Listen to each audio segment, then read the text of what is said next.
Good evening, everybody. Thank you so much for joining us tonight.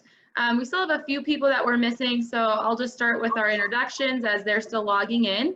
But I just wanted to give a huge thank you to Davidson's for putting this all together for us to be able to have this event happening. And without them, these virtual events would not take place. So thank you to them. And then thank you to Lisa and Sarah with Synergy Wine. They're also a huge part in making this happen as well. So, real quick. So just a few things before we get started. If you wouldn't mind keeping yourselves on mute, just so there's no background noise, no echoes, anything like that. It makes it a lot easier to do these virtual events when there is no background sounds. We do encourage you to ask questions, and in fact, we love when you guys ask questions, but just please put them in the chat. That's we'll be watching that throughout the night, so we'll be able to keep our eye on that and answer those questions. And then if you do feel comfortable turning on your cameras, it's a lot easier to talk to faces instead of black screens. So please turn those on if you do feel comfortable doing that. Without further ado, I'm going to go ahead and send it over to Sean with Pinhook, and he is going to get us started.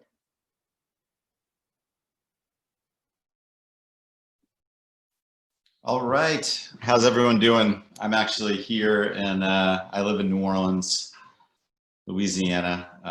Lived here for the past 6 years. My wife is from here. I'd lived in Manhattan and Brooklyn for the prior 15 years. And I guess this is a pretty good place to be stuck as any over the last 6 or 7 months. So anyway, hope everyone is doing well. I've certainly done my share of these, and it is, if nothing else, a good time to connect with people in an unconventional way. Certainly have a lot of love for Colorado. I went to the Colorado College in Colorado Springs, and then lived in Telluride for a couple of years after college and did what one does there. But yeah, we're here to talk about bourbon. So I founded Pinhook in 2010. I actually got my start in the restaurant business. As one does, I started as a food runner and kind of worked my way up the food chain as it was, and got really into wine and became a sommelier. So I guess I made it sound like you just become a sommelier. It required a lot of late nights and a lot of studying, and most importantly, a lot of wine drinking. But I am a certified sommelier from the Quartermaster Sommeliers, and I have my sommelier certificate from the American Sommelier Association. I think that's only truly relevant here as we're talking about bourbon, because as it turns out, because wine was my primary background, it has a pretty big influence on Pinhook, both in terms of the philosophy of what we do and what's in the bottle and how we approach everything. So I actually, in my wine studies, I had to learn about spirits because it's part of the exams. And this was back in 2005. And I was tasting bourbon because I had to know about bourbon for the tests. And I was kind of blown away by how amazing bourbon was, particularly for the price. So I know things have changed a lot, but in 2005, Pappy Van Winkle was not anything that anyone cared about. And in fact, while bourbon had a certain amount of popularity, it was not what it is today. People weren't hoarding bourbon and collecting bourbon, and you really could get as much Pappy as you wanted. And a lot of the stuff that you now can't find, even something as simple as Blanton's, these were very easy to find, very affordable bourbons. And so I worked at a restaurant called Per Se, which is a Thomas Keller restaurant in New York. And it was kind of interesting. I had a great opportunity to taste wines that, unless you're either extremely wealthy or a server in a restaurant, that's kind of the irony of how one tastes great wine. Tasting wines that were $5,000 and $10,000 a bottle, which, if you've ever tasted any of those wines, what you know is they can be quite delicious, but they're kind of disproportionately expensive. And I was a little disenchanted by the inaccessibility of them, meaning the average person is really never going to be able to taste these wines. And I was kind of enamored with how delicious bourbon is, and at the time, especially how affordable it was. And so I decided to open my own restaurant. And I opened a restaurant in Brooklyn in 2008 called Char Number 4. And the whole idea was to have an encyclopedic selection of American whiskey along with some really good food. And as much as that sounds pretty obvious right now, at the time that didn't really exist. So we got a lot of nice attention for it. And Char Number 4 was named by GQ one of the 3 best places to drink bourbon in America, which I think is less a testament to Char Number 4 and more a testament to the fact that there were really very few places to do that. Maybe they picked the only 3 places in America where you could drink a lot of bourbon. Opening this restaurant, being around bourbon all the time, I think I was naturally curious to understand more about bourbon. Of course, I was tasting it all the time, but I hadn't really spent a lot of time, at distilleries and tasting through lots of different barrels. And so in 2010, with a couple of friends of mine, we decided that we wanted to try to get our hands on some barrels, which was a much easier proposition at the time. And so we bought 20 barrels of bourbon from a distillery in Indiana called MGP, which is actually one of the largest suppliers of sourced whiskey in the American whiskey world. So for anyone who's not familiar with MGP or the idea of sourcing, so many of the labels that you're familiar with, maybe I'll use Bullet as an example because it's probably the most famous, or High West. They don't actually have a distillery, although I think Bullet has now built a distillery, but the majority of Bullet's life has been sourcing whiskey from MGP in Indiana, from Four Roses, from various places. So that's actually a big part of the history of the bourbon industry, is not actually making bourbon, but finding barrels and being responsible for the aging and the blending and the bottling and all the decisions that go into pulling the bourbon together. So fortunately, it was very inexpensive back then. So we bought 20 barrels of bourbon for $465 a barrel from this distillery in Indiana. I mean, to give you an idea, I would say it would cost you something like 10 times that now to get your hands on that whiskey. So for, a pretty nominal sum between the 3 of us, for $9,000, we were, in the whiskey business. And we shipped our barrels to Bardstown, Kentucky, because that's where we wanted to spend our time, was to be in Kentucky and visit distilleries. And one of my friends that I bought the barrels with, one of his close friends from high school grew up in thoroughbred horse racing in Kentucky. And so when we'd go to Kentucky, we'd stay at this guy Jamie's house, and he would show us around, and we'd go to Keeneland, which is this beautiful racetrack in Lexington, and Churchill Downs, and watch horses train. And we kind of had all these really amazing experiences around bourbon and horses.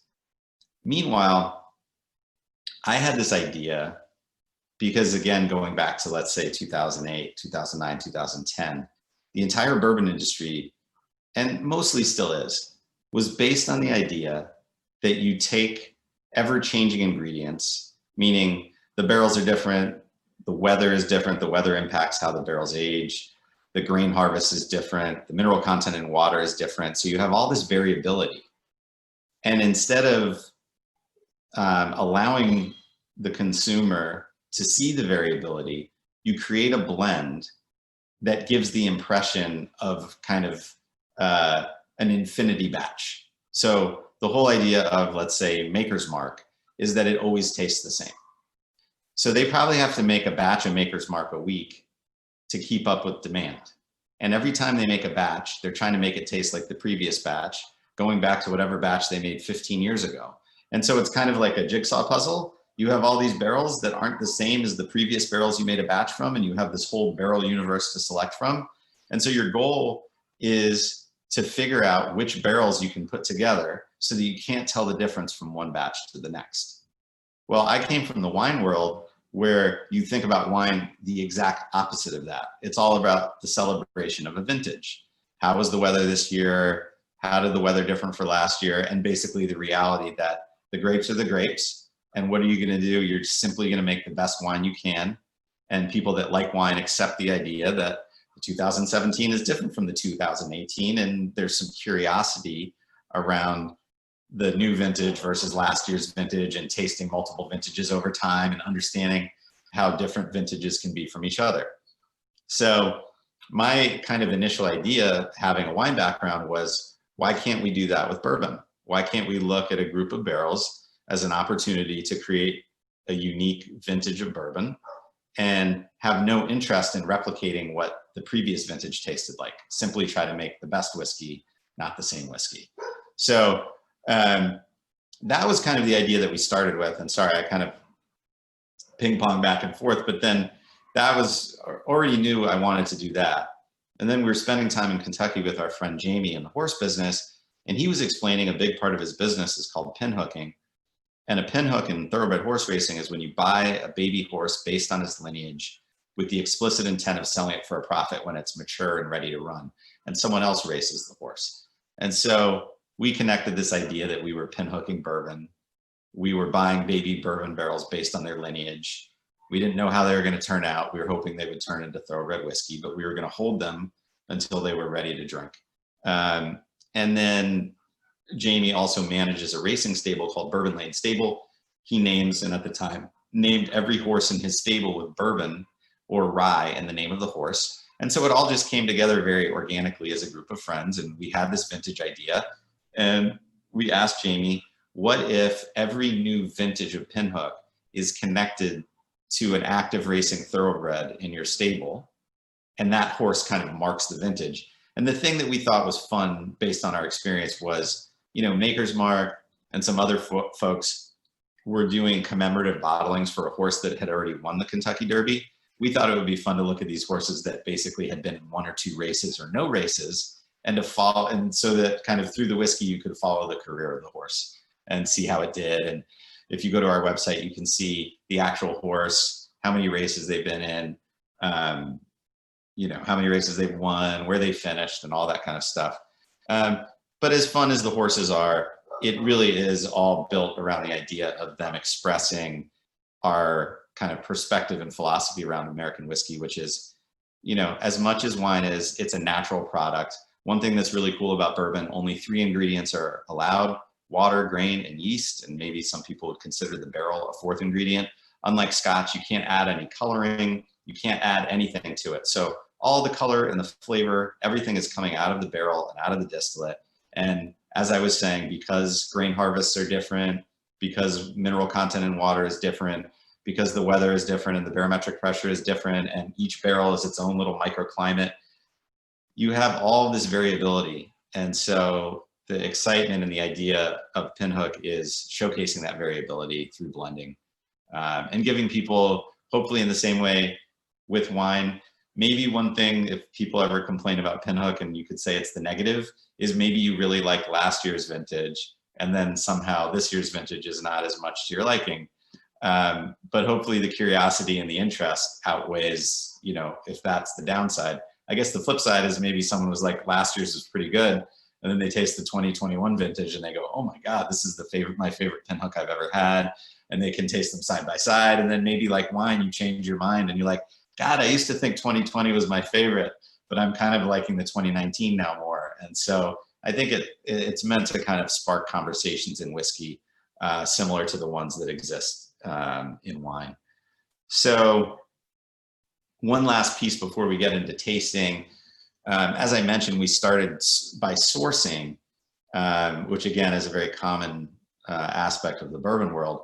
Well, we got very fortunate when friends of ours, actually friends of Jamie, our friend in the horse business, decided they wanted to buy the historic Old Taylor Distillery, which was built in 1887 by Colonel E.H. Taylor and was shut down in 1972 and was essentially left to rot, and all the roofs caved in, and, you know, you're talking about almost half a century of just overgrowth and neglect.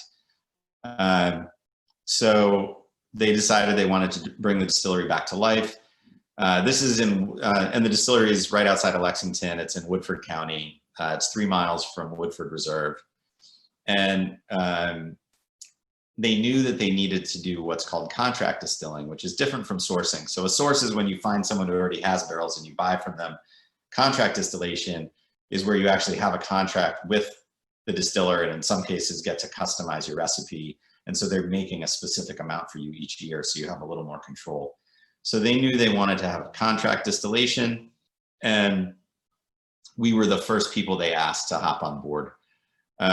So we were very, very fortunate. I got to sit down with their team, create custom mash bills for Pinhook. So I think tonight will be fun. We're going to taste a little bit of, I guess, I wouldn't say the past, because we have a series that's going to be going on for a number of years where it's our sourced whiskey from Indiana, and then also the future, which is our first releases from our distillate. The Old Taylor Distillery is now called Castle and Key. So our Castle and Key distillate, and these are the first two whiskeys to be released from the Old Taylor Distillery in half a century. So we feel very fortunate to have had kind of a, I think, put together a fun idea and a fun story, and to now be connected to something very historical in the world of American whiskey. And the cool thing too is, you know, the reason they're calling it Castle and Key, Colonel Taylor, the reason he picked the site was because there are 5 ground springs. Water is considered to be the most important ingredient in making whiskey. And so he built a keyhole shaped well, which still stands today. Back in 1887, he built a keyhole shaped well around one of the springs, because he said the water was the key to his whiskey. And so we're pulling water from the same well that he pulled water from back in the late 1800s. We're aging our barrels in the same rick house, or the same warehouse that he built back in 1887, a 200 yard long, 4.5-story rick house, which is the longest rick house of its type in the world. So it's kind of cool to, you know, we're obviously much newer, but to be working on this sort of like hallowed ground in the world of American whiskey is, we feel extremely fortunate, and it's a lot of fun. So let's jump in with, I'm gonna reach back here.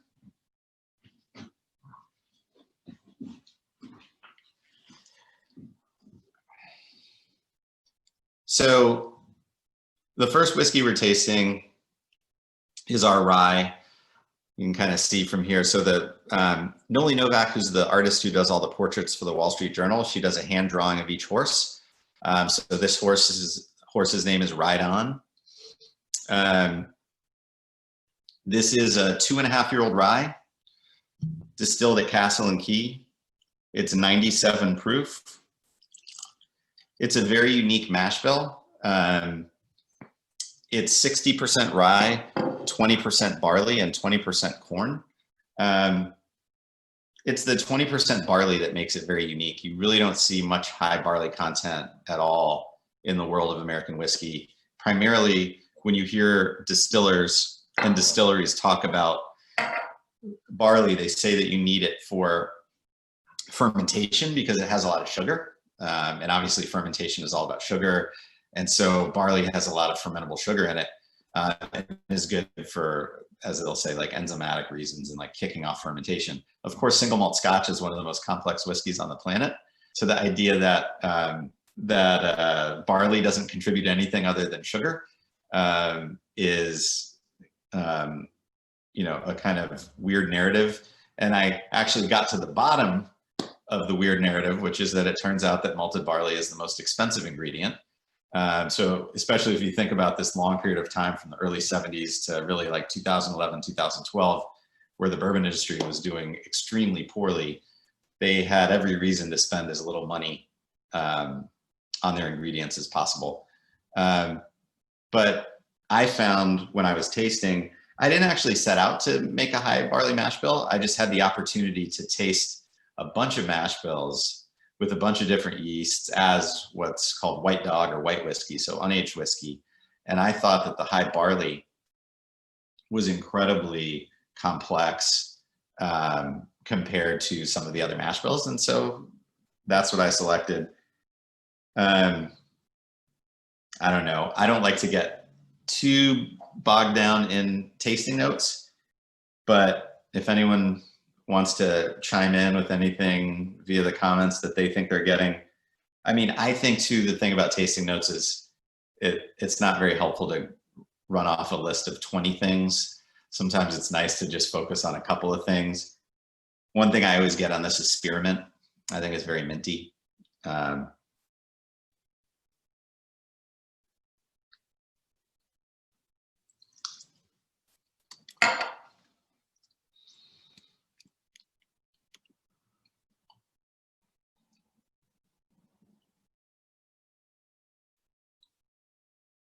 I think it also showcases a lot of what's great about rye when it's young. It's very floral. I think it's got a lot of fruit as well. Yeah, Sarah said stone fruit. I would agree with that. It's kind of apricot-y. I think one thing, and I mean, again, I think for me it's hard because I really, everything that I did was wine focused.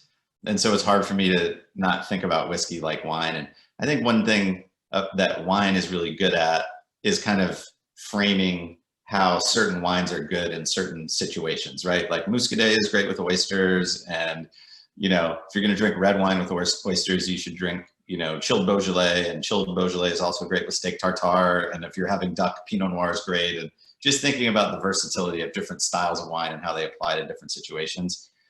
I think maybe with bourbon and rye, I think less about food pairings, but more just about the idea that like a whiskey like this has its place, right? Not everything is meant to be like a 10-year-old leathery, tobacco-y, high proof, rich thing. What I like about this, I think it's very light on its feet. And if I was having like my first whiskey of the evening and I just maybe wanted to put it on the rocks or make a refreshing cocktail, I think this would actually make like a great mint julep. I don't know that you would actually really have to do anything. Maybe you could add like a tiny bit of sugar and a few sprigs of mint, but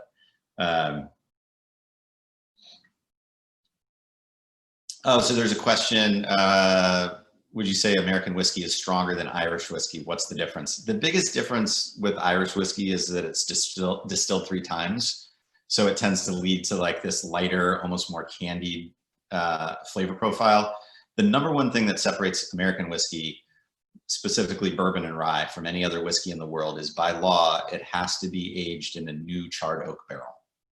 So if you had a blend of 1,000 barrels and 999 of them were new charred oak and one of them was used oak, then you could not call it a bourbon.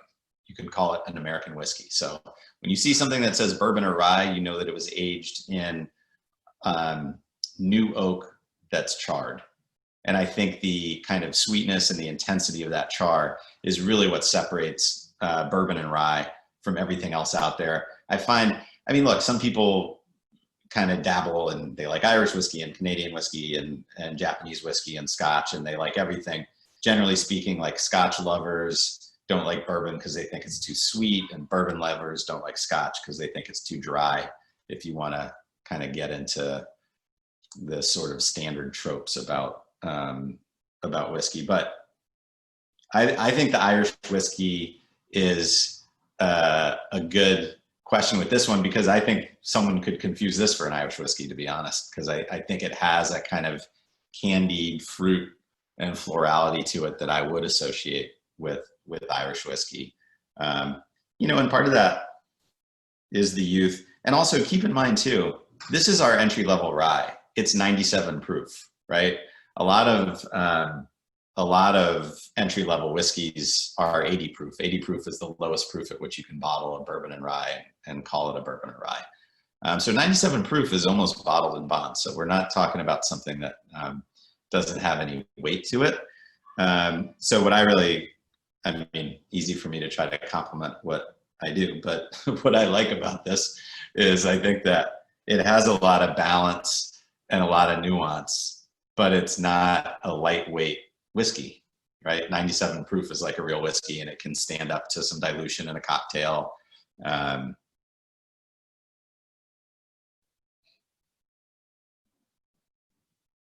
What's my favorite Japanese whiskey? I mean, I'm trying to think.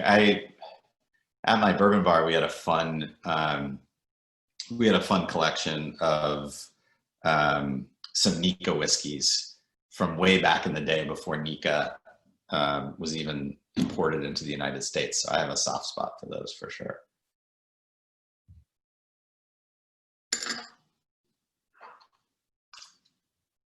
So the other thing we do that's unique is, I said this was 97 proof. Typically, a whiskey, like I said, American whiskey has a set profile at a set proof. Once I assemble the blend, which I'll do at cask strength, which means with no dilution, I will then taste the blend at 10 to 15 different proofs to find the proof that I think is the sweet spot for that given batch. And what's surprising sometimes is that higher proofs will actually hit my palate as more balanced than lower proofs. So there's really no preconceived notion of where it should be.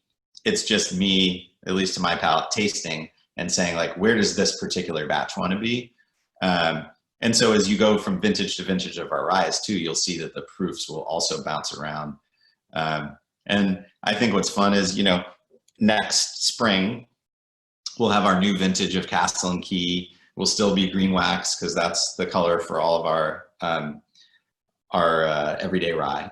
But it'll be a new horse, and I'll have a new set of barrels. And I'll, again, like a wine, I'll do the best job I can. And, you know, it'll be fun to taste them side by side and just see, you know, what changed from one year to the next. So let's move on to,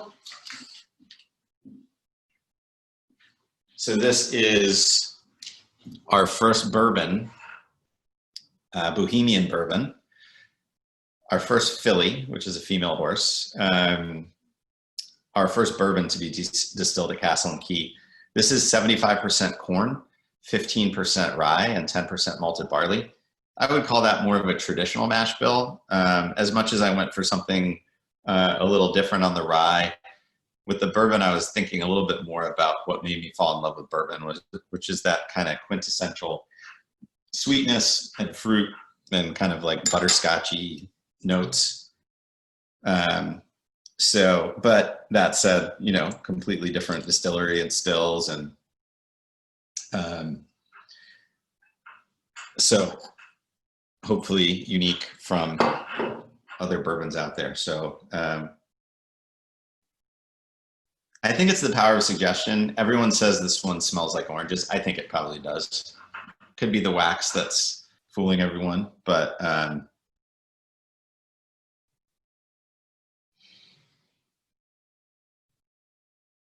I think it really has, it's got a lot of citrus. There's definitely some butterscotch starting to develop. It's a 3-year-old whiskey, so you know, you're gonna get more kind of wood sugar, which leads to those like kind of caramelized notes. I think when it's younger, it's more like butterscotch, which I think of as like a brighter sweetness. And then I think the sweetness, as it gets more wood, becomes more caramelized or like bruleed, and becomes more brown sugary over time.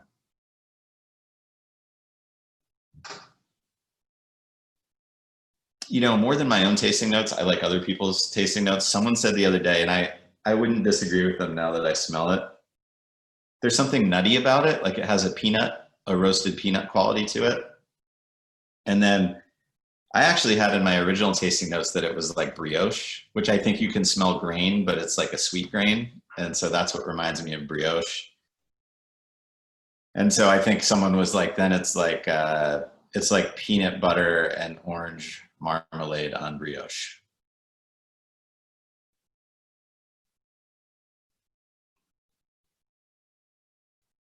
Proof is 95 proof. So again, not a low proof whiskey by any stretch of the imagination. Someone said smooth. I appreciate that. I mean, I think that, again, that's the goal to me.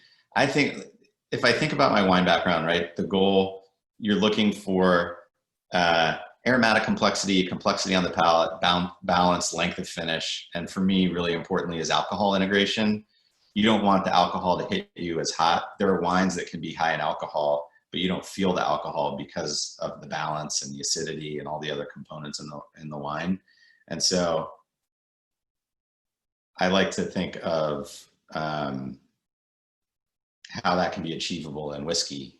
You know, how can you get all of those elements and then feel like, of course, you're going to feel the warmth of the alcohol, but not feel it as heat or a burn. So it's nice from getting some comments that we were able to pull that off.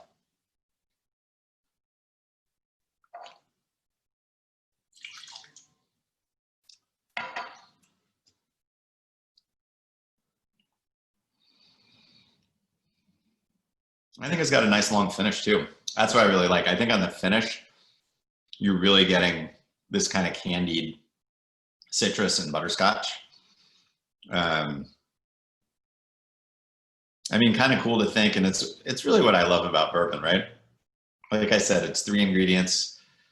You cook grain, you distill grain, you put it in a charred white oak barrel, and expansion and contraction into the wood through the different temperatures throughout the course of the year. I think, as most of you probably know, but it is something that people are do get confused by, is, you know, bourbon can be made anywhere in the United States, not just Kentucky. It's just that for the majority of the time, 99.9% of the American whiskey was being made in Kentucky. Now we're obviously starting to see a lot of craft distilleries, you know, including Colorado, between laws, which is great. I think 291, of course, Stranahan's, a lot of good stuff out there all across the country. But one reason besides limestone filtered water, so there's a bedrock of limestone in a lot of bourbon country in Kentucky.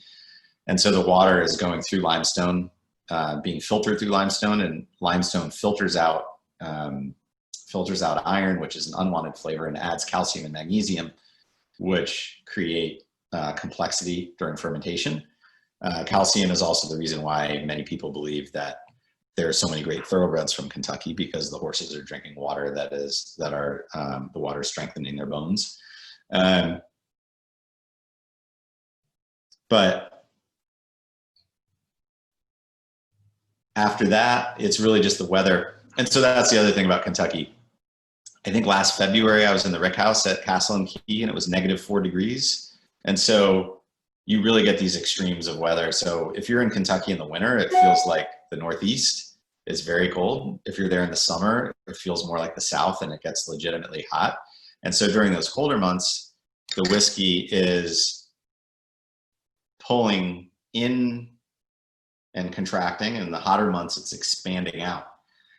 When I was there on that -4 degree day, I was talking to the guy in the warehouse, and he said, if you come in the warehouse when it's this cold or this time of year, these are 53-gallon barrels. There's 6 full bottles. So these are 750 milliliter bottles. There's 6 full bottles more of whiskey in the barrel at that time. That's how much gets pulled out from the pores of the wood. Oftentimes when I say that, I know everyone's on mute. Then someone says, so do you try to bottle in the winter? Which would definitely make sense. If only it were that easy. Obviously, we have to kind of bottle throughout the course of the year. But yeah, in theory, if you could always bottle when it was the coldest, you'd have the highest yield. But yeah, it's kind of amazing to think that everything that we're getting, you know, in here is simply what's in the distillate, and then just expansion, contraction over the years. And it's kind of always amazes me too that, you know, this is 3 years old and this is considered young, right? If a wine spends 18 months in a barrel, that's a pretty long time. And so even quote unquote young bourbon spends a lot of time in wood. So it really requires a lot of patience. And again, this is the first bourbon we've ever released from Castle and Key. So speaking of patience, I'm as excited as anybody to see how this distillate continues to mature, because this distillate has never existed before. So I have no idea, you know, where it will go over time, but I obviously look forward to seeing what happens.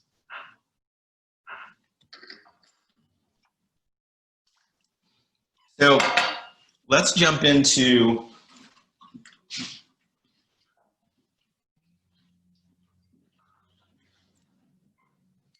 so this will be a pretty big departure because we're going to a different distillery. So as I mentioned before, Indiana is where we started sourcing barrels from when we founded the company.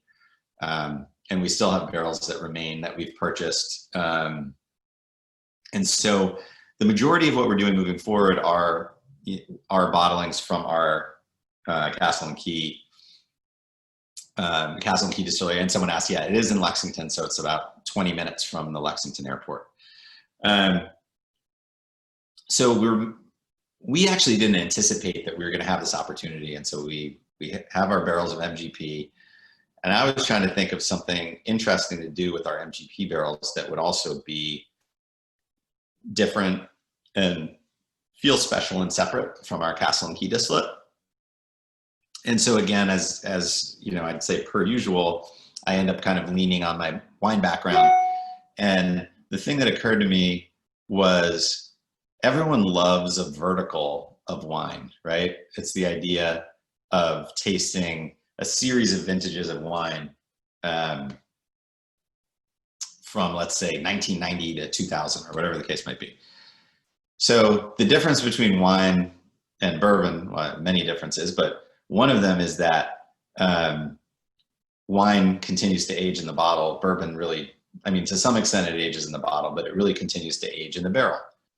So I thought what would be cool would be to do a bourbon vertical and a rye vertical. And so the idea of the vertical series is a group of barrels that are all the same age, aging in the same place in a rick house in Kentucky. And when this series started, so this is the inaugural release, which is a 4-year-old, grab a chunk of the barrels, blend, proof, do what we do, leave the rest of the barrels to age. A year later, grab a chunk of the barrels and you do a 5-year. A year later, you grab a chunk of the barrels and do a 6-year and a 7-year. So it's a 9-year series where you follow the whiskey as it ages from 4 to 12 years old. So this is, like I said, the inaugural release of our rye. It's 4 years old. It's 97 proof. It came out in the spring. The fun thing about this, we're only doing 50 barrels of it a year. I want to say maybe 112 6-packs came to Colorado, something like that.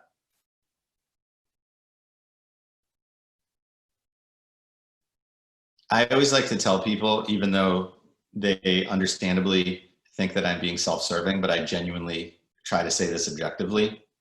I was in the bourbon industry when Elijah Craig 18 year was a $48 retail item, and I could purchase it from my distributor for $38 a bottle. At that time, if I had called my distributor, Southern Wine and Spirits in New York, and I had said, please send me 500 cases, 6-packs of Elijah Craig 18, they would have been like, no problem. We will deliver them to you tomorrow. Easy. My cost would have been $105,000. A bottle of Elijah Craig 18 from back then now goes for $600 a bottle. So my $105,000 investment would be worth $2 million right now. That's what's happened to the bourbon industry really just in 10 years. So here's the self-serving part. I think no one has ever done a series like this before in bourbon, right? This has never been done before. These are reasonably expensive. This should be like I don't want to speak for Davidson's, but I'd say our SRP on this, or suggested retail price, is $45. The suggested retail price next year will be about $50. So obviously it will go up each year as the yields decrease. This is an opportunity, I think, to see something as it's happening and be in front of something, not wait until it's already happened. And then, the joke with all the stores is people just walk in every day and they're like, I need some Blanton's, I need some Blanton's, I need some Pappy, I need some this, I need George T. Stagg, whatever it is. Well, there's none to be found. And 10 years ago, you could get as much of it as you wanted. So to me, the more interesting question, and it's not just Pinhook, I think there's other stuff out there. What are the things that are happening now that are going to become those things? So Don't worry about the things that already happened. We already know what those are, and we already know that you can't get them. Think about the things. Think about the things that are available now that you think are unique and interesting and appeal to you, and jump on them before they become something you can't get anymore. Someone had a question, why has it gotten so expensive? You know, that's a really complicated answer and a long answer. I'd say the short answer is we had a cocktail revolution.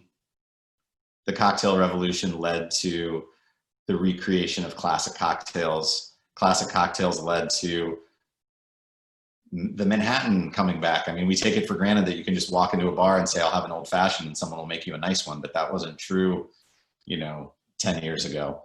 And so all these bottles working their way back into the bar led to the bartenders tasting them and starting to serve them to people, having a list of bourbons.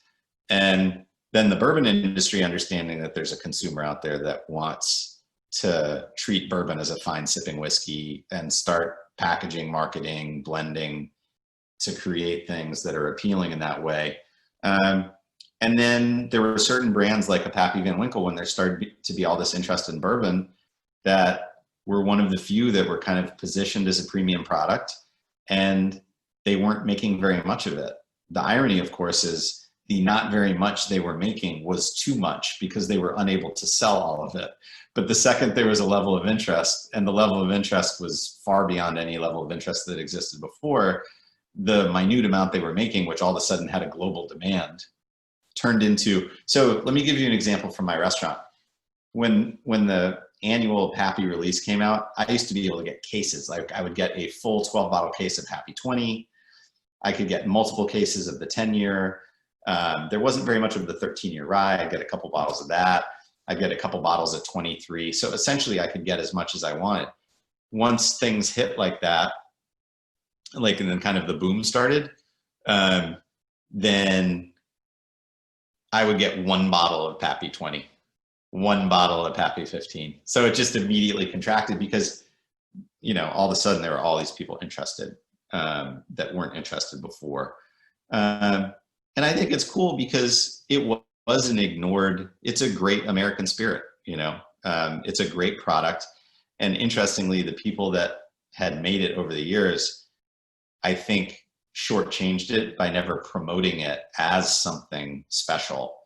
I should point out, not that I'm here to promote other people's stuff, but Blanton's in 1984 became the first single barrel bourbon ever made. And that bottle shape with that round bottle and the brass horse on top, that was considered revolutionary in the world of bourbon. And it was specifically created to compete with Scotch. It was the first time that bourbon was looked at not as just some cheap twist top package store item, but as something that belonged in the category of single malt Scotch as a fine sipping whiskey. And that was kind of the beginning. In the early 90s, Jim Beam started their small batch series, which was Baker's and Booker's and Knob Creek and Basil Hayden. And so bit by bit, the industry started to catch on and started creating brands and creating blends that were meant to be perceived and enjoyed as fine sipping whiskey. And so it's just taken a really long time. Why neat versus over ice, et cetera? That's a great question. I mean, I think that, I think it's always great to try stuff neat. I love putting ice on certain things. It depends on what I'm drinking. It depends on the weather. If I'm drinking something really high proof, I think it needs ice or water. Otherwise, it's going to be pretty hard to enjoy. I think there's a perception that single malt Scotch is consumed neat, which is not really true. So there's a little bit of a snobbery around the idea of like how you're supposed to enjoy bourbon. I also think the ambient room temperature in America is much higher than the ambient room temperature in Europe. And so a bottle of bourbon sitting in someone's house at 78 degrees, I don't think there are too many things that should be consumed at 78 degrees, let alone bourbon. And it's a little more volatile at that temperature. So I think chilling it a little bit is a great idea. In Scotland, they'll like add a little bit of water, which is nice. But I think bourbon a lot of times can use a little something to chill it. So let's see, here we are, 4-year bourbon.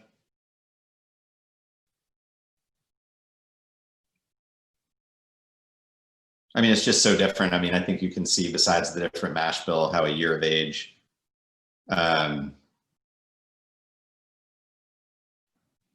So this is, someone's asking which one. This is Tis Rye Time, 4-year-old rye, 97 proof.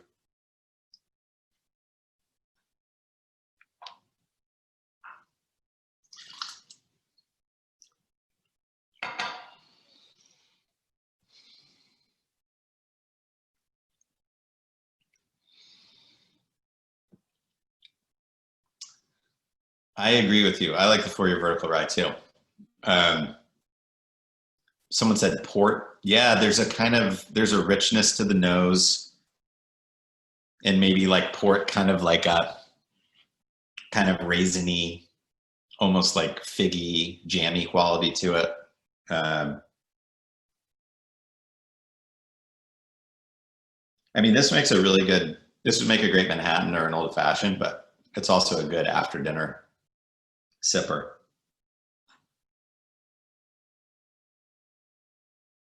I think what I was talking about before with age, even going from 3 to 4 years, I think you start to get where the quality of this, the sugar in the wood is becoming a little more caramelized, a little more brown sugary, and it starts to bring out more like leather and coffee notes that are starting to emerge. I mean, I think this one is going to be so fun. I mean, again, this is just the baseline. Yeah, I agree. I think it is fruity as well. But yeah, it's fun. I mean, again, think about this. This is year 1 of 9. And so each year I'll try to take those barrels that are 1 year older and try to make the best expression for the vintage. And hopefully it'll be a fun one if you can collect all 9 of them to, you know, taste them all side by side and kind of appreciate. I mean, I'm a little scared because I have a 12-year-old daughter and 2 sons as well, but I guess the 12-year-old vertical rye will come out in 2028. So I guess my daughter will be like well into college or a junior in college at that point. So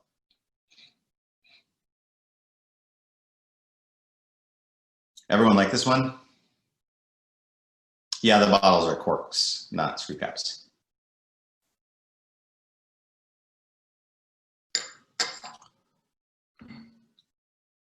I think this also, the characteristic, like the classic rye characteristic, is that licorice. And I think it does have that kind of candied licorice. You think about like candied black licorice is really there in the back of the palate. So let's now taste the 4-year bourbon.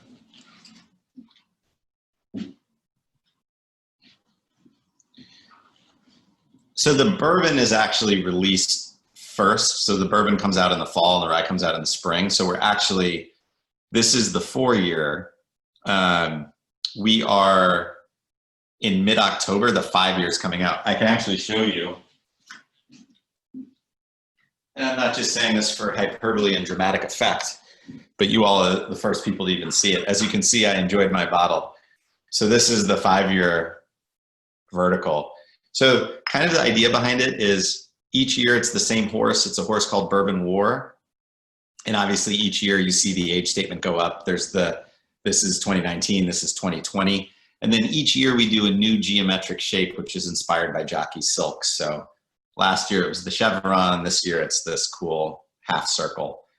So you'll see this in Colorado. I just saw a PO or a purchase order from Synergy today. So I'd say mid-October. What a fun gift this would be for the holidays, the 4 and the 5-year-old. I think the retail on this will be like 50. and this is like 45. So the mash bill of our bourbon, and this is again the Indiana whiskey that we sourced, is 75% corn, 20.5% rye, and 4.5% malted barley. So higher. This is high enough to be considered a high rye bourbon. And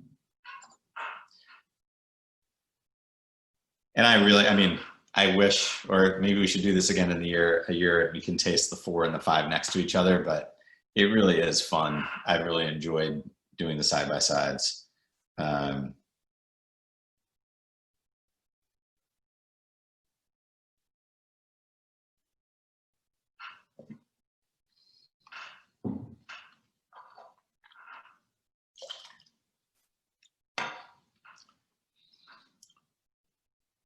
I really like this one a lot because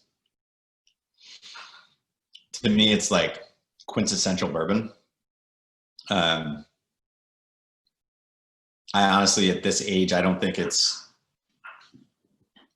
not a ton going on, but it's got great fruit, great caramel, sweetness. You're starting to get a little bit of that cedar, that wood quality, a little bit of that tobacco. It's all very faint. So I think it's still more about kind of the way young wine would be, about these great primary flavors. It's 98 proof. It's unfiltered. Filtering, I won't go off on too much of a tangent, but filtering is actually a pretty big thing in the world of bourbon. The majority of the big guys do what's called chill filtering, which is where, and sorry, to back up for a second. If you don't filter whiskey, then it has all these oils, these lipids and proteins in it, that when the bourbon becomes chilled, it will make the bourbon look cloudy in a glass. Like it'll almost it just won't have that clarity to it. There's absolutely nothing wrong with that. It's just that the industry standard became that that's what bourbon was supposed to look like. And so they filtered it. The other reason they filter is if you're trying to make a homogeneous product, it's an easier way to more consistently produce a homogeneous product, is to strip a lot out of it. And so when you filter, you're stripping 30% flavor, color, texture. The cool thing is once you get to higher proofs, for whatever reason, I never really was that interested in the science aspect of whiskey, and I'm still not, but so I can't spit out the scientific jargon, but once you get to close to 100 proof, you no longer have to filter, and the whiskey will not become cloudy when it's chilled. And so that said, a lot of companies still choose to filter because they're trying to produce a homogeneous product. Because we're trying to produce a vintage product and we don't care about homogeneity, then we're in a great position to say, let's not filter it. I think, to me, and the other 3 were filtered, but they were not chill filtered. They were what's called carbon filtered, which is a less invasive way of filtering. Carbon filtering is actually where you put what essentially looks like black flour, like activated charcoal, in the tank, and the oils attach themselves to the little bits of carbon, and then when you pass it through a filter, it grabs the charcoal particles and the oils that have attached to it. But you can control it more. Chill filtering is a little bit more of an all or none or proposition or a zero-sum game, whereas charcoal filtering, you can decide how much you want to put in, and so you can more lightly filter it. This is unfiltered. It is what would be called screen filtered, which is simply getting the sediment or the debris from the barrels out of it. But I don't know, I would say when you taste it, oh wow, when I just smelled it, I think I'd forgotten about this one. It's really cinnamony to me, like cinnamon, like ground cinnamon. But there's almost a candy quality to it that reminds me of like cinnamon candy too. So I don't know, see if you can tell on your palate, if you can taste the weight of the whiskey because nothing was pulled out of it. And again, I wish you can only trust me so much. At the end of the day, I do have to sell my product, but I would encourage you, buy a bottle of this, Buy a bottle of the 5-year. You will not be disappointed. It's delicious, and it's a pretty dramatic shift. It's 104 proof. It has some smokier notes, and you really see a pretty massive transition from 4 to 5 years old. It's going to be fun to see where it goes. So I was saying to someone the other day, to me, the cool thing about this vertical series, everyone's going to get a great lesson in economics and evaporation and yields. So the number of barrels that we will use each year is the same. Each year you get about 4 to 5% evaporation. So you lose 4 to 5% of your volume from evaporation. Additionally, as I said, I change the proof based on what I think is the best. 5-year Bourbon War Vertical will be coming mid-October. So the mostly what I found is as the bourbon or the rye has more influence from the wood, has more wood tannin, has more sugar, you have to increase the proof in order to balance the wood tannin. And so we went from the 4-year at 98 proof, the 5-year, well, it's not like you'd be able to see it on here, but the 5-year is 104 proof. Our yield on 150 barrels of 4-year-old bourbon was 6,700 6-packs. Okay, which is not, I mean, that's the thing. This is meant to be accessible, both in terms of price, and that's not, there are a lot of like small releases that are like 3,000 bottles. This is 38,000 bottles, 6,700 6-packs. Our yield this year was 5,500.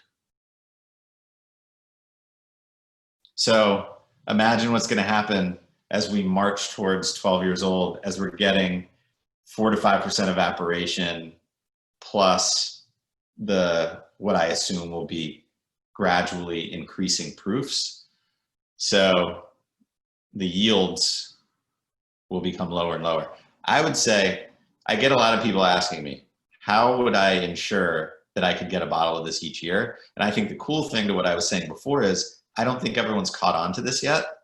So I would go to my favorite store, presumably Davidson's in this case, and say, what would it take for me to be guaranteed? I guarantee that I'll buy a bottle each year. What would it take for me to be on the list? I'll commit to a bottle each year. I know that some people are starting to start, like I've seen some stores start vertical clubs where they'll say, I know that the yields will drop, so I can only guarantee that I'll be able to get 30 bottles a year.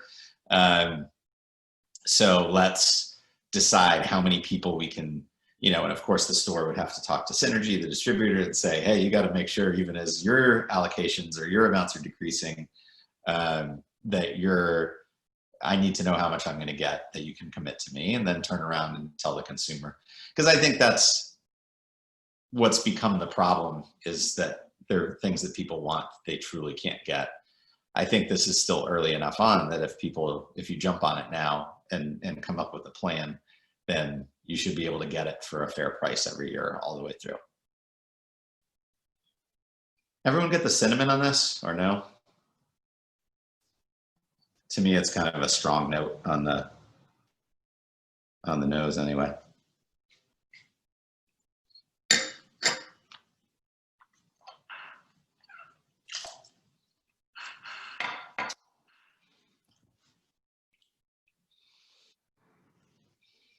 I'm happy with that one. It's good. I taste my stuff a lot. I try to taste lots of stuff in the bourbon world all the time, and it's fun to come back to stuff. And I'm really happy with the 4-year. I think it's a great starting point. And honestly, I think it would just be a tasty $45 bourbon, vertical series aside, but even more fun to think of it in the context of this journey. What questions can I answer for people? I can just I'm a professional. I can just tell stories about Pinhook all day long, but the best way to cap or close a bottle after you've removed the cork. You know, there really is nothing you have to worry about. You can just put the cork back in, you know, unlike wine. I mean, bourbon will oxidize, but not like wine would. So it would take 20 years, 10 years to see significant oxidation. I do think what's cool though is I think it would be nice if you have like a small bourbon collection at home and you kind of cycle back to stuff, you really will see how much even something, you'll see people on like the bourbon nerds and the blogs, they'll be like, well, it was the neck pour, meaning, oh, it was the first pour that I had that came from the neck. So obviously it's going to be a little more closed than subsequent pours. So I think it's interesting though, you'll see that once there's more air in the bottle, you will see it start to shift. And I think it's fun. Unlike wine, you can open a bottle of bourbon, pour yourself an ounce, not touch it for 2 months, come back to it, it's not going bad. You can do that for years. And I think you will see kind of nuances in oxidation. What's a good shape for a bourbon glass? I do like a wine glass. You know, it's funny, like everyone likes these Glencairns is kind of like the thing. And I have some and they say Pinhook on them, which is nice. I think they're meant to kind of shape and focus the flavor. I think they're fine. I always end up using a wine glass. These are pretty inexpensive port glasses from Ravenscroft. They're like $3 a stem or something like that. You can get them on Amazon. I like these a lot.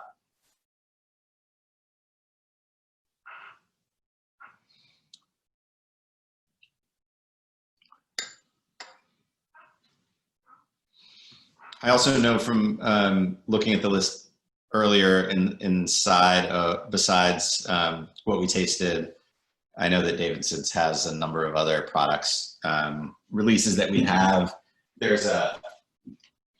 So for every kind of everyday proof, we do a high proof. So this sort of magenta or pink wax is also Bohemian bourbon. So this one is kind of the everyday 95 proof. This one's 114.5 proof.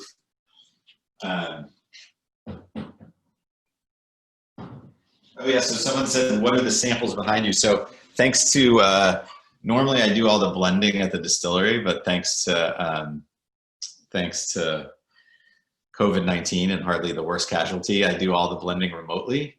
So I get sent, I have beneath in these cabinets, I don't know how many samples I have. I have samples that I use for blending, single barrel identification. It's kind of endless. In fact, I doubt anyone's going to get on a plane, but I think next Saturday or the Saturday after, I'm planning to put out the word, to the local community and via Instagram in New Orleans. I'm saying I'm having a free sample party, socially distanced, of course, at my house. And I'm just going to put all the samples out on a table. Maybe I'll smoke a pork butt and we'll have some barbecue and I'll just let people you can have as many free samples as you want. So if you find yourself in New Orleans and you want to join the sample party, should be happening. Someone said, do you ever refrigerate whiskey or bourbon? I don't, but there's no reason you couldn't. I'll refrigerate it if sometimes I'll like batch up an old fashioned and then in order to preserve it a little bit, I'll keep it cold. Do I have a liver? That's a great question. You might have noticed I was spitting. That's very important. I definitely spit a lot more bourbon than I drink bourbon. And I still love wine and I like beer. And yeah, it's, you do have to maintain a balance. And if I drank too much of it, it would be a problem. So I try to be moderate and definitely too, when I'm doing blending and tasting, you're tasting all day. And so, while the experience and the joy of blending is fun, spitting a bunch of bourbon. What's a good pairing for these four? It's a good question. I don't know that I would say, I would say broadly, bourbon is really good with cheese. I think it's probably a more natural fit for harder aged cheeses like a Pecorino or an aged Gouda or Parmesan or something like that. But some of the younger ones, like that first rye that we tried, I think would be surprisingly good with like a young, soft, like Chev or goat's milk cheese. And then I think certainly charcuterie, country ham is a great pairing. Absolutely.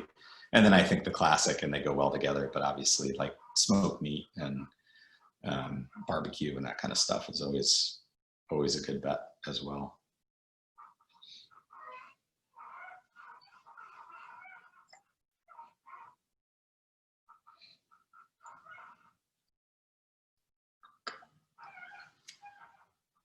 Anyone else have anything for me? Thank you very much. It was my pleasure. My favorite non-Pinhook. That's a great question. I'm constantly trying new things. There's a whiskey called Chattanooga whiskey out of Chattanooga, Tennessee. I tasted recently for the first time. I think it's awesome. They do a really good job. No idea if it's available in Colorado, but it was really good. I tasted another one called Driftless Glen from Wisconsin that I thought was really good. I enjoyed that a lot. And look, the bottom line is all of the big distilleries who've been doing it for a long time, from Wild Turkey to Maker's Mark, obviously Buffalo Trace. I mean, they all make delicious whiskey, and I enjoy it a lot. But I'm more interested right now.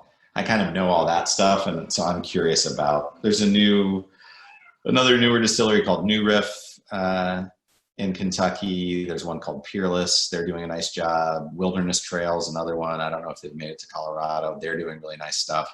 So it's kind of fun to see all of these guys. Actually, I just had this. I bought a bottle of this Mackenzie from New York. Super unique and cool. I enjoyed that a lot. This is the one I was telling you about, Wilderness Trail, or I'm sorry, Chattanooga. Really, really good stuff. I would look for that.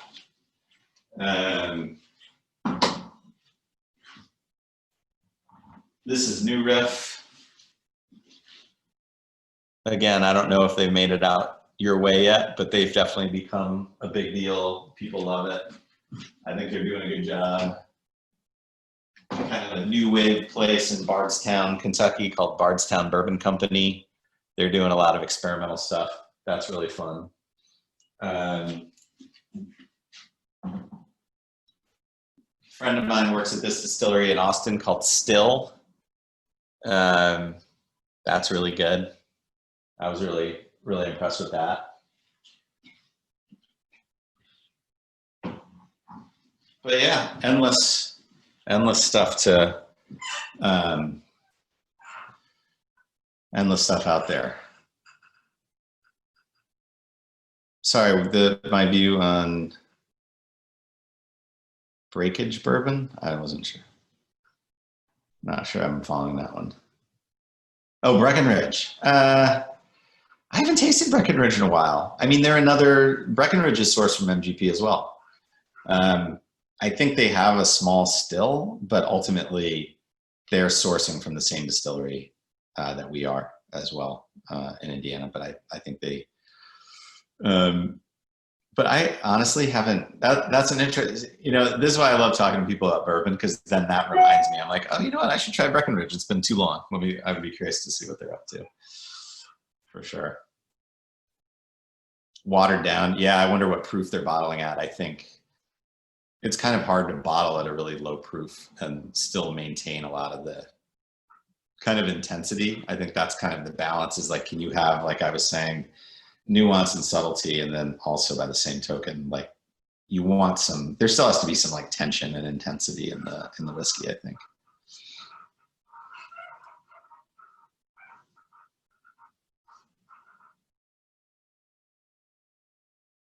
I want to, next time, every time I go on a road trip, my wife and I listen to murder podcasts. So I'll be looking out for Bardstown for sure, about murder. Probably way more interesting than Bardstown bourbon.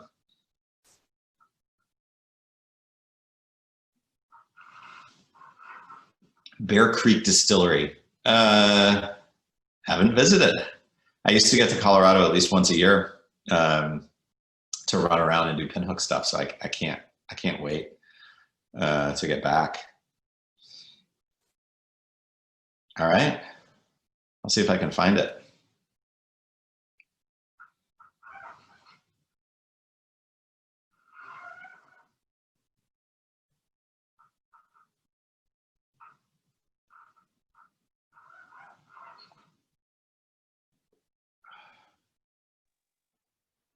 All right, well, if we don't have any more questions, then we will go ahead and close it out for tonight.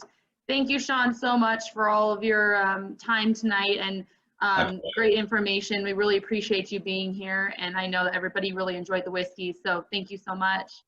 And just a reminder for everybody that likes to participate in these virtual tastings, next week we are doing a virtual cooking class with Chef Lachin, and then we're doing a wine pairing with Scarpetta wine. So make sure you check that out. That'll be really fun, and it'll be interactive just like this one. So check that out.